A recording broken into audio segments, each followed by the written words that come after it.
Hi class, in this video I'm going to show you how to navigate this APA citation guide document because I think it's incredibly helpful, but I recognize that it can be a little tricky to use at first. So this is a sort of in-house document. This was made by SDCC librarians, and it's not comprehensive. It won't cover every single thing you could possibly have a question about in APA, but it does cover some of the most common things that you will run into. And like I said, I think it's really helpful. I use it all the time. No one expects you to have all this stuff memorized. If you ask me a question, I'm probably going to look at this document to try to figure out the answer. So I think it's really helpful, but again, it can be a little confusing when you first encounter it. So remember, there's a difference between in-text citations that go in the body of your paper versus full references that go at the end. So this document starts with some in-text citation information, just basic scenarios, how to format a paraphrased citation, how to format a direct quote citation. Again, this is just great to have on hand as a reference so you don't have to memorize all this stuff.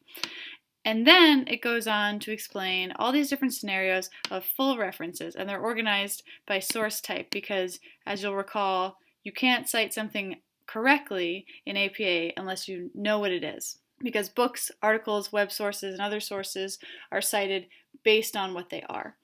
So that's how this document is organized. So when you're trying to cite something, you just need to identify what it is, and then you need to go to either this book, article, or web source, because those are the most common types of sources, and then read through to see what scenario matches. I also want to point out these italicized and red notes underneath the citations. Those are kind of explanatory. So over here you have 4 in parentheses 3, and then this little note is just reminding you that those are the volume and issue number. So you don't have to memorize these things. I would recommend that you take this document and put it on the desktop of your computer, or you bookmark it or keep it somewhere and use it throughout this class. Use it as you take the final exam.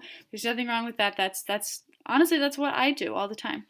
So just take a note of all these little scenarios. They cover some of the questions that you might have, like, okay, what do I do? There's no author.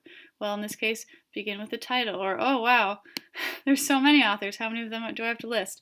Up to 20. So, again, I just think this is a really important document, and I just wanted to take the time to explain that it starts with in-text citations, and then it goes on for all these different scenarios of full references. And finally, the second page is a correctly formatted APA references page.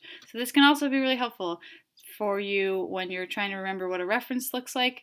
This is a perfectly formatted APA reference page. So that's what this document is. I really hope you put it somewhere helpful. If you have a printer or access to a printer, you can print it out and use it. But if you don't, just make sure to bookmark it somewhere where you can find it.